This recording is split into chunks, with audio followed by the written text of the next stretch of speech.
السلام عليكم ورحمة الله وبركاته. إن الحمد لله نحمده ونستعينه ونستغفره ونعوذ بالله من شرور أنفسنا ومن سيئات أعمالنا.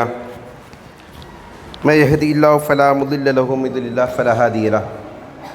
وأشهد أن لا إله إلا الله وحده لا شريك له وأشهد أن محمدا عبده ورسوله. ما بعد، فقد قال الله تعالى في القرآن العظيم الفرقان المجيد: فأعوذ بالله من الشيطان الرجيم. بسم الله الرحمن الرحيم.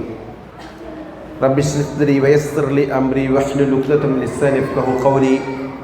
رب يسر ولا تعسر إن أريد إلا الإصلاح ما استطعت ما توفيقي إلا بالله عليه توكلت وإليه أنيب.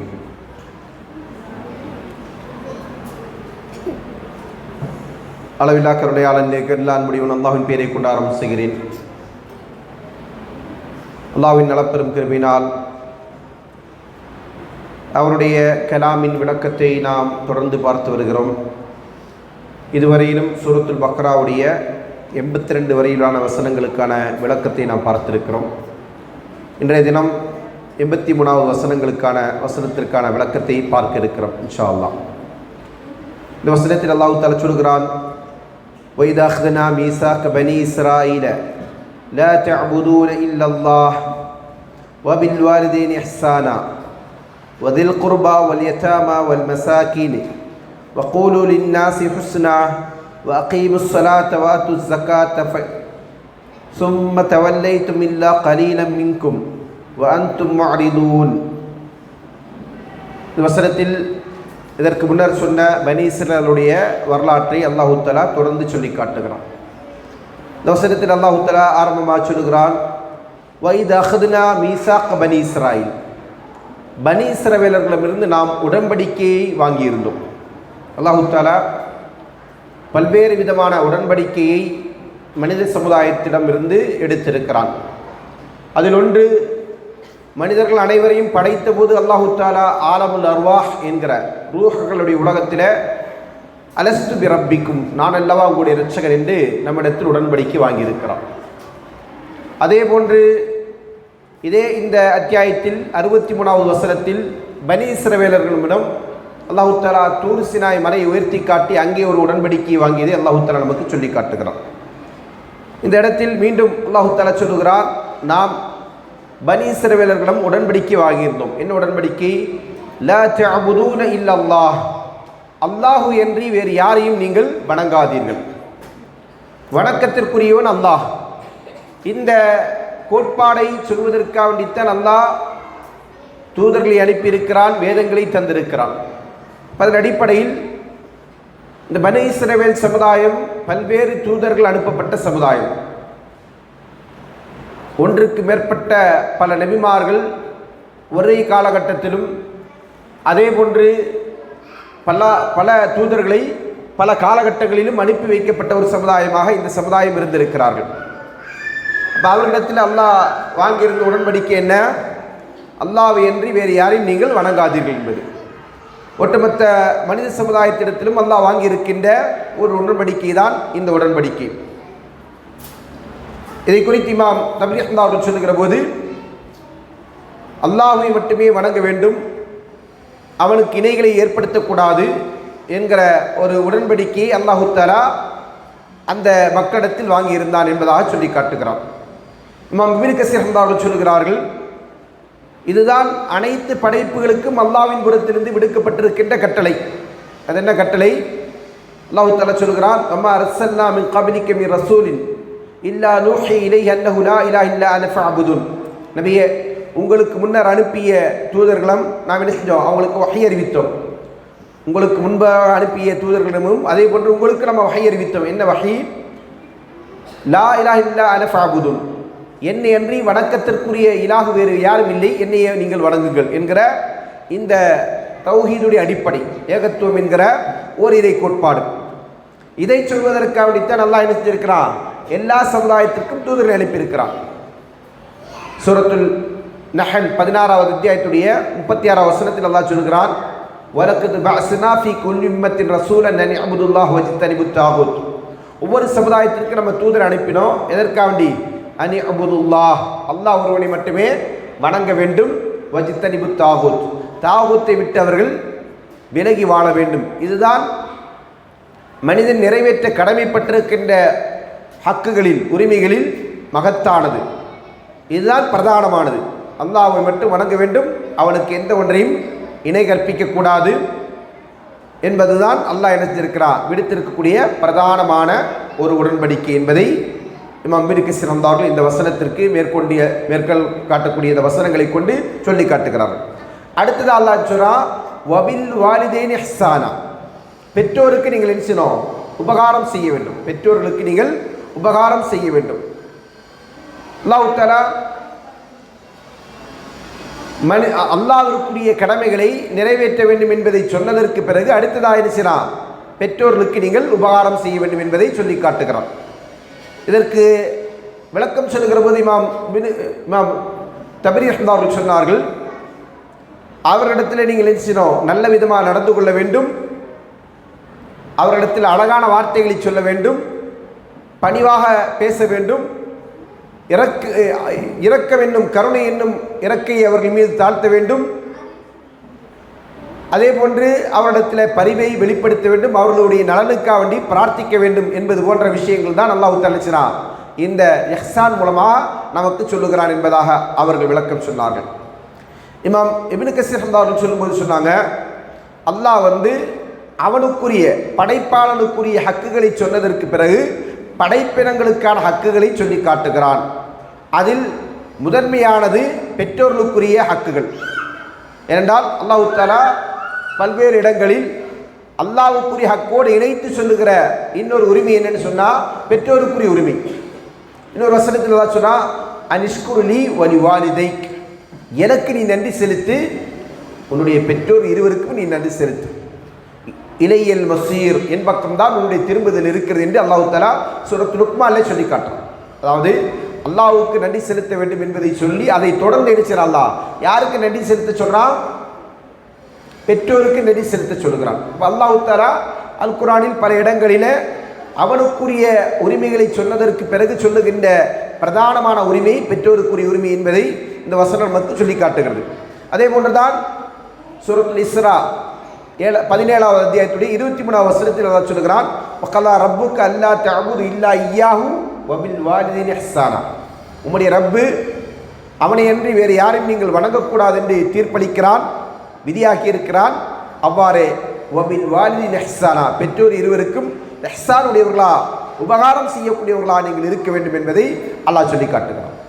இப்போ இந்த இரண்டு ஹக்குகளும், அதாவது இஸ்லாமிய ஷரியாவை பொறுத்தவரையில் மனிதன் ஒருபோதும் அல்லாஹ்வை மட்டுமே வணங்கி ஆன்மீகத்தை கொண்டும் மட்டுமே அல்லாஹ்வுடைய பொருத்தத்தை பெற்றுவிட முடியாது. ஆன்மீகம்னா என்ன அர்த்தம்?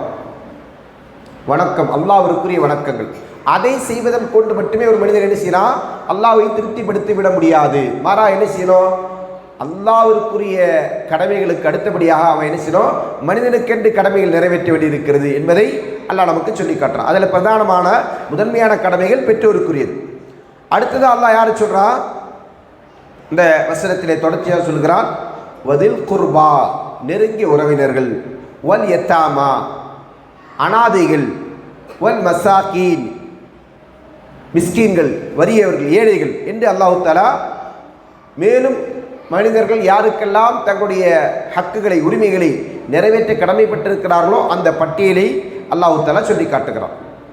இதை குறித்து இமாம் இப்னு கஸீர் சொல்லும்போது சொன்னாங்க, அல்லாஹ் அதை தொடர்ந்து என்ன சொல்கிறான்? அந்த இஸ்ராவுடைய சூரத்துல் இஸ்ராவுடைய வசனத்திலே தொடர்ந்து சொல்லும்போது, வாத்தி தல் குர்பா ஹக்கஹு வல் மிஸ்கீன் வபினிஸ் சபீல், நீங்கள் நெருங்கிய உறவினர்களுக்கு அவர்களுக்குரிய ஹக்குகளை கொடுத்து விடுங்கள், அதே போன்று ஏழைகளுக்கு கொடுத்து விடுங்கள், வபினிஸ் சபீல், இன்னும் வழிபோக்கர்களுக்கும் நீங்கள் கொடுத்து விடுங்கள் என்று அந்த வசனத்தில் அல்லாஹ் தஆலா சொல்லி காட்டுகிறான். எனவே மனிதன் அல்லாஹ்வுக்குரிய ஹக்குகளுக்கு அடுத்தபடியாக பெற்றோர்களுக்கு ஹக்கை நிறைவேற்ற வேண்டியிருக்கிறது. அதற்கு அடுத்தபடியாக நெருங்கிய உறவினர்களுக்கு அவன் ஹக்குகளை நிறைவேற்ற கடமைப்பட்டிருக்கிறான் என்பதை அல்லாஹ் தஆலா இந்த வசனத்திலே சொல்லி காட்டுகிறான். அல்லாஹ்வின் தூதர் ஸல்லல்லாஹு அலைஹி வஸல்லம் இடத்துல ஒரு மனிதர் கேட்கிறார், ஐயுல் அமல் அஹப்பு இலல்லாஹ், அல்லாஹ்விற்கு மிகவும் பிடித்தமான அமல் என்ன? அப்போ அதில் ரசூலுல்லாஹ் சொல்லும்போது சொல்லுவாங்க, அஸ்ஸலாத்து அலா வக்திஹா, முதலாவது தொழுகை அதற்குரிய நேரத்தில் நிறைவேற்றுவது. பிறகு என்ன என்று கேட்கிற போது பிர்ருல் வாலிதீன், பெற்றோருக்கு உபகாரம் செய்வது என்று என்ன செஞ்சாங்க சொல்லி காட்டினாங்க. அதற்கு பிறகு என்ன என்று கேட்கிற போது தான் ரசூலுல்லாஹ் சொன்னாங்க அல் ஜிஹாது ஃபீ சபீலில்லாஹ், அல்லாஹ்வின் பாதையில் ஜிஹாது செய்வது என்று சொல்றாங்க. இப்போ பெற்றோருக்குரிய ஹக்குகளை ஒரு மனிதன் கட்டாயம் நிறைவேற்றி வாழ வேண்டும். அது அவர் நிறைவேற்றாத போது அதற்காக வேண்டிய அல்லாஹ்விடத்தில் அவர் விசாரணைக்கு உட்படுத்தப்படுவார்.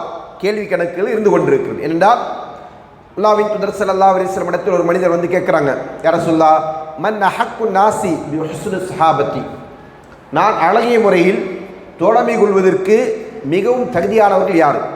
அப்போ அதற்கு ரசூலுல்லாஹ் சொன்னாங்க உம்முக்க, உன்னுடைய தாய். இந்த கேள்வி கேட்டவர் என்ன சொன்னாங்க, அடுத்தது யார் என்று கேட்கிறாங்க, அதற்கும் உன்னுடைய தாய் என்று சொன்னாங்க. அதற்கு என்று கேட்கிற போது அப்போதும் உன்னுடைய தாய் என்று சொன்னாங்க. அப்போ 3 முறை தாய்க்கான சிறப்பை அல்லாஹ்வின் தூதர் ஸல்லல்லாஹு அலைஹி வஸல்லம் அவர்கள் சிறப்பித்து சொல்லிவிட்டு பிறகு சொல்றாங்க சும்மா அபூக்க, 4வது உன்னுடைய தந்தை. இதே செய்தி இது புகாரியில் இடம்பெற்றிருக்கக்கூடிய செய்தி 5971 என்கிற எண்ணில் பதிவு செய்யப்பட்டிருக்கிறது. அதே இந்த கருத்துடைய சம்பவம் சஹீஹ் முஸ்லிமில் இடம்பெற்றிருக்கிறது. அதில் கூடுதலாக என்ன சொல்லப்பட்டிருக்கும் அப்படின்னு சொன்னால் சும்ம அதுனாக்க அதுனாக், அதாவது தாய், அதற்கு அடுத்தபடியாக தந்தை, அதற்கு பிறகு அடுத்தடுத்த உறவுகள் யாரோ அவர்களுக்கு. அப்போது நெருங்கிய உறவினர்கள் என்னெல்லாம் சொல்லக்கூடிய அந்த பட்டியலுடையவர்களும் யார் தான்? நாம் அழகிய முறையில் உறவாடுவதற்கும் அவர்களுக்குரிய உரிமைகளை கொடுப்பதற்கும் தகுதியானவர்கள் என்பதைத்தான் அல்லாஹ் தஆலா இந்த வசனத்திலே நமக்கு சொல்லி காட்டுகிறான் என்பதை இந்த விளக்கங்கள் மூலமாக நாம் புரிந்து கொள்கிறோம். அதற்கு அடுத்தபடி அல்லாஹ் என்ன சொன்னால் வக்கூலு லின்னாஸி ஹுஸ்னா, மனிதர்களிடத்தில் நீங்கள் நினைச்சிங்க அழகானதை சொல்லுங்கள். இந்த அழகானதை சொல்லுங்கள் என்பதற்கு விளக்கம் சொல்லுகிற போது முஃபஸ்ஸிர்கள் பெரும்பான்மையர்கள் சொல்லக்கூடிய கருத்து என்ன? இமாம் அஸ்ஸல் பஸ்ரி அவர்கள் உட்பட பெரும்பான்மை முஃபஸ்ஸிர்கள் சொல்கிறார்கள் அல் ஹுஸ்னா என்று சொன்னால் இந்த இடத்துல அம்ரு பில் மஅரூஃப் வ நஹி அனில் முன்கர், நன்மை ஏவுவது தீமையை தடுப்பது. மக்களிடத்தில் நீங்கள் நல்லவற்றை சொல்லுங்கள் என்று அல்லாஹ் சொல்கிறான். ஒரு முஸ்லீமை பொறுத்தவரையில் அல்லாஹ்வின் தூதர் ஸல்லல்லாஹு அலைஹி வஸல்லம் அவர்கள் சொன்னதை போன்று நீங்கள் பேசினால் என்ன செய்யணும்? எதை பேசணும்? நல்லதை பேசு. இப்போ நல்லது என்று சொன்னால் என்ன அப்படின்னு சொன்னால் அம்ரு பில் மஅரூஃப், நன்மையானவற்றை ஏவுவது. ஒரு மனிதனுக்கு தொழுமாறு சொல்வது, ஜக்காத் கொடுக்குமாறு சொல்வது, அதே போல் நோன்பு நோக்குமாறு சொல்வது, ஃபர்லான உபரியான வணக்கங்களை நிறைவேற்றுமாறு சொல்லுவது, நல்லொழுக்கத்தை கடைபிடித்து வாழுமாறு சொல்வது, எல்லாமே என்னதான்? அம்ர் பில் மஅரூஃப், நன்மை ஏவுவது. இதை அனைத்துமே நல்ல சொல்லை சொல்லுதல் என்பதில் அடங்கும். அப்போ வக்கூலு லின்னாஸி ஹுஸ்னா என்று சொன்னால் இவை அனைத்துமே செய்கிறது. ஒரு முஸ்லீமை பொறுத்தவரையில் இந்த உலகத்தில் அவருடைய லட்சியம் என்ன அப்படின்னு கேட்டிங்கன்னா மறுமை வெற்றி. மறுமையில் நாம் நினைச்சணும் சொர்க்கம் செல்ல வேண்டும். அப்போ அந்த வெற்றியை நமக்கு உரித்தாக்கக்கூடிய ஒரு மகத்தான பணிதான் என்னது? நன்மை ஏவுவது, தீமையை தடுப்பது. நன்மை ஏவாமல் ஒரு முஸ்லீம் ஒருபோதும் என்ன செய்ய முடியாது? மறுமையில் வெற்றி பெற முடியாது. தீமையை தடுக்காமலும் வெற்றி பெற முடியாது. ஏனென்றால் அல் குர்ஆனில் அல்லாஹ் தஆலா சொல்லுகிற பாடங்கள் படிப்பினைகள் என்னன்னு சொன்னால் நன்மை ஏவாதவர்கள் பாவிகள், தீமையை தடுக்காதவர்கள் அவர்களும் பாவிகள். அப்போ அந்த அடிப்படையில் மக்களிடத்தில் நல்லவற்றை சொல்ல வேண்டும் என்று அல்லாஹ் சொல்லுகிறான் என்று சொன்னால் அந்த பணியை அல்லாஹ் பனீ இஸ்ரவேலிடத்தில் குறிப்பிட்டு சொல்லுகிறான் என்று சொன்னால் அது நமக்கும் பொருந்தும். இந்த அடிப்படையில் நாம் நினைச்சோம் மக்களிடத்தில் நன்மை ஏவக்கூடியவர்களாக இருக்க வேண்டும் என்பது இந்த வசனம் நமக்கு சொல்லுகின்ற செய்தி. அதே போன்று வனஹி அனில் முன்கர், தீமையை தடுக்கணும். எந்த பாவத்தை எந்த தீமையை மார்க்கம் விலக்கி இருக்கிறதோ அவை அனைத்தையும் நாம் நினைச்சோம் தடுக்கக்கூடியவர்களாக இருக்க வேண்டும். அடுத்தது அல்லாஹ் சொல்லுகிறான் வஅகீமுஸ் ஸலாத்த வஆத்துஸ் ஸகாத், தொழுகை நிலைநாட்டுங்கள், ஜக்காத்தை கொடுங்கள். அல் குர்ஆனில் அல்லாஹ் தஆலா பல்வேறு இடங்களில் இணைத்து சொல்லுகின்ற பிரதானமான 2 கடமைகள் தான் தொழுகை நிலைநாட்டுதல். இகாமத்து ஸலாத் என்பதற்கு விளக்கம் சொல்லுகிற போது இப்னு மஸ்ஊத் ரலியல்லாஹு சொன்னாங்க தமாம ருக்கூஇ வ சுஜூது வ திலாவத்தி வல் குஷூ, ஒரு தொழுகை என்ன முழுமைப்படுத்தணும். இகாமத்து என்று சொன்னால் அதை நிலைநாட்ட வேண்டும்.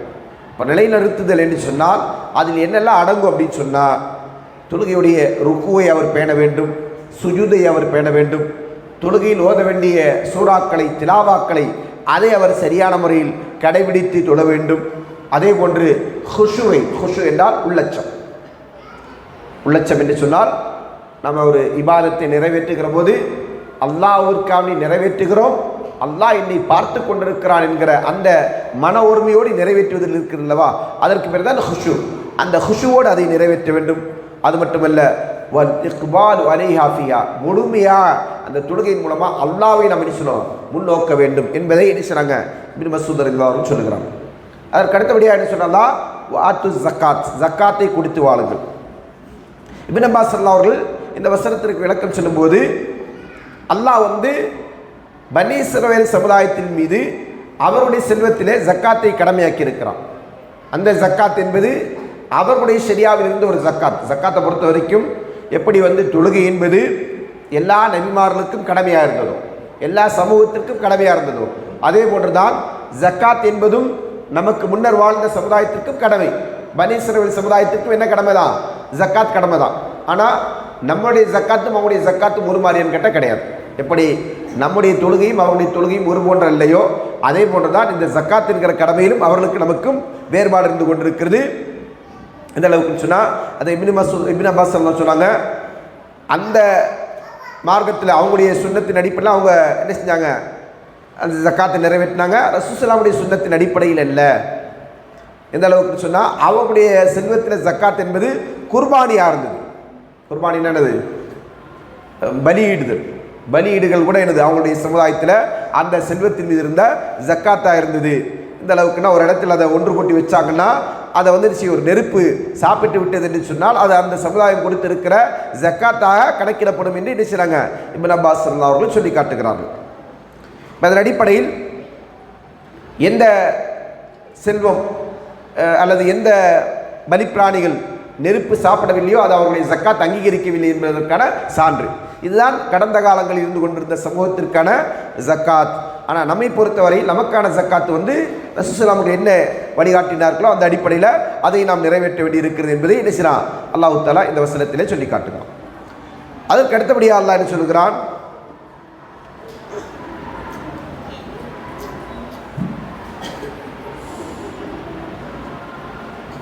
சும்ம தவல்லைத்தும் இல்லா கலீலம் மின்கும், இவை அனைத்திற்கு பிறகும் உங்களில் சொற்பமானவர்களை தவிர அனைவரும் என்ன செஞ்சாங்க,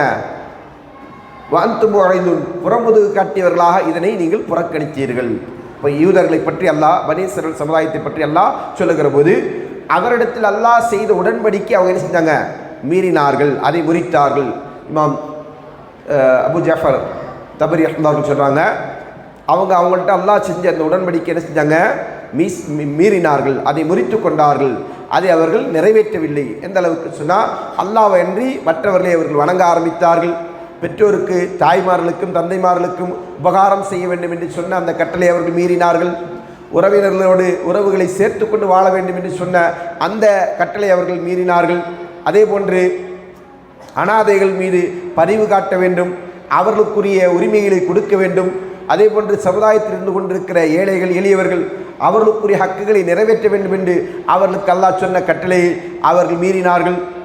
அதே போன்று நன்மை ஏவ வேண்டும், தீமையை தடுக்க வேண்டும் என்கிற அந்த கட்டளையும் அவர்கள் செஞ்சாங்க, நிராகரித்து அல்லாஹ்விற்கு கட்டுப்பட்டு வாழ வேண்டும், தொழுகை நிலைநாட்ட வேண்டும், ஜக்காத்தை கொடுக்க வேண்டும் என்கிற எல்லா கட்டளையும் அவர்கள் என்ன செஞ்சாங்க, மீறினார்கள். அதனால் அவங்க என்ன செஞ்சிட்டாங்க, அல்லாஹ்விற்கு மாறு செய்தவர்கள் ஆனார்கள். அவங்க யாராயிட்டாங்க, அல்லாஹ்வுக்கு மாறு செய்தவர்கள் ஆனார்கள் என்பதை அல்லாஹ் தஆலா இந்த வசனத்தில் நமக்கு சொல்லி காட்டுகிறான். அப்போ அதில் அவங்க சொற்பமானவர்கள், நான் இதற்கு விளக்கம் சொல்லுகிற போது இப்னு அப்பாஸ் சொன்னாங்க, சொற்பமானவர்கள் மட்டும்தான் என்ன செஞ்சாங்க, அவங்கள கட்டளைக்கு கட்டுப்பட்டார்கள். பெரும்பான்மையர்கள் என்ன செஞ்சாங்க, அல்லாஹ்வுடைய கட்டளைக்கு மாறு செய்து அதற்கு முரண்பட்டார்கள் என்கிற ஒரு விஷயத்தை அல்லாஹ் தஆலா இந்த வசனத்தில் நமக்கு சொல்லி காட்டுகிறான். இப்போ இதன் மூலமாக அல்லாஹ் நமக்கு என்ன உணர்த்துகிறான் என்று சொன்னால், எந்த ஷரியா, அதாவது ஷரியத்துடைய கட்டளைகளை பொறுத்தவரையில் அடிப்படை தௌஹீத், அதில் எந்த காலத்திலும் மாற்றம் கிடையாது. நபி ஆதம் அலைஹிஸ்ஸலாம் முதற்கொண்டு நபி ஸல்லல்லாஹு அலைஹி வஸல்லம் வரையிலும் எல்லா சமூகத்திற்கும் அல்லாஹ் சொன்ன கட்டளை என்ன, தௌஹீத். அதில் எந்த மாற்றமும் கிடையாது. அப்போ அந்த அடிப்படையில் அந்த தௌஹீதுடைய விஷயத்தில் நாம் யாரும் என்ன செய்யக்கூடாது, அல்லாஹ்விற்கு மாறு செய்து விடக்கூடாது, அல்லாஹ்வுடைய உபதேசங்களை புறக்கணித்து விடக்கூடாது. அதே போன்றுதான் அல்லாஹ் நமக்கு அந்த அந்த சமூகத்திற்கு சொன்ன கடமைகள், மக்களிடத்தில் நல்லதை பேச வேண்டும், பெற்றோருக்கு உபகாரம் செய்ய வேண்டும், நன்மை ஏவி தீமையை தடுக்க வேண்டும், அதே போன்று தொழுகை நிலைநாட்ட வேண்டும், ஜக்காத் கொடுக்க வேண்டும், ஏழைகள் அனாதைகள் அதே போன்று வறியவர்கள் இவர்களுக்கெல்லாம் உரிமைகளை கொடுக்க வேண்டும் என்கிற அல்லாஹ்வுடைய கட்டளையை பொறுத்தவரையில் இது எல்லா ஷரியத்திலுமே இருந்து கொண்டிருக்கிற கடமைகள். அப்போ அதை நாம் என்ன செய்யக்கூடாது, அலட்சியம் செய்யக்கூடாது. இந்த பனி இஸ்ரவேல் சமுதாயத்தை பொறுத்தவரையில் அல்லாஹ்வுடைய கோபத்தையும் அல்லாஹ்வுடைய வெறுப்பையும் அவர்கள் உலகத்திலே சம்பாதித்தார்கள். அதற்கு காரணம் என்ன என்று கேட்டால் அவங்க என்ன செஞ்சாங்க, அல்லாஹ்வுடைய கட்டளைகளை அவர்கள் புறக்கணித்தார்கள், அல்லாஹ்வுடைய உபதேசத்தை அவர்கள் மீறி நடந்தார்கள் என்பதுதான் அதற்குரிய காரணம் என்பதை அல்லாஹ் தஆலா இந்த வசனத்தின் மூலமாக நமக்கு சொல்லி காட்டுகிறான். அப்போ இதை படிப்படியாக கொண்டு ஒரு முஸ்லீம் என்ன செய்யணும், இந்த உலகத்தில் வாழுகிற போது அல்லாஹ்வுடைய கட்டளைகள் அது புறக்கணிக்கப்படுவதற்குரியதல்ல, மாறாக பின்பற்றி வாழ வேண்டியது. இதை நாம் புறக்கணிக்கிறோம் என்று சொன்னால் இது குறித்து அல்லாஹ் நாளை நம்மை மறுமையில் விசாரணை செய்வான் என்கிற ஒரு புரிதலோடு அல்லாஹ்வுடைய கட்டளைகளை பின்பற்றி வாழ வேண்டும். அல்லாஹ் தஆலா இதை தொடர்ந்து பனி இஸ்ரவேலர்கள் நடந்த வேறு சில செய்திகளை நமக்கு தொடர்ந்து சொல்லி காட்டுகிறான். இன்ஷா அல்லாஹ் வரக்கூடிய அமர்வில் அதை குறித்து நாம் பார்க்கக்கூடியவர்களாக இருக்கிறோம். அல்லாஹ் நாடினால் அல்லாஹ் தஆலா அவருடைய வசனங்களில் நமக்கு சொல்லுகிற உபதேசங்களை செவிமடுத்து அதை புரிந்து கொண்டு அதை பின்பற்றி நடக்கக்கூடிய நன்மக்களாக நாம் இருப்போம். அல்லாஹ் நம் அனைவருக்கும் அதற்குரிய நல்ல தௌஃபீக்கினை வழங்கட்டும் என்று கூறி நிறைவு செய்கிறேன். வஹ்ரத் அல்ஹம்துலில்லாஹி ரப்பில் ஆலமீன். அஸ்ஸலாமு அலைக்கும் வரஹ்மத்துல்லாஹி வபரகாத்துஹு.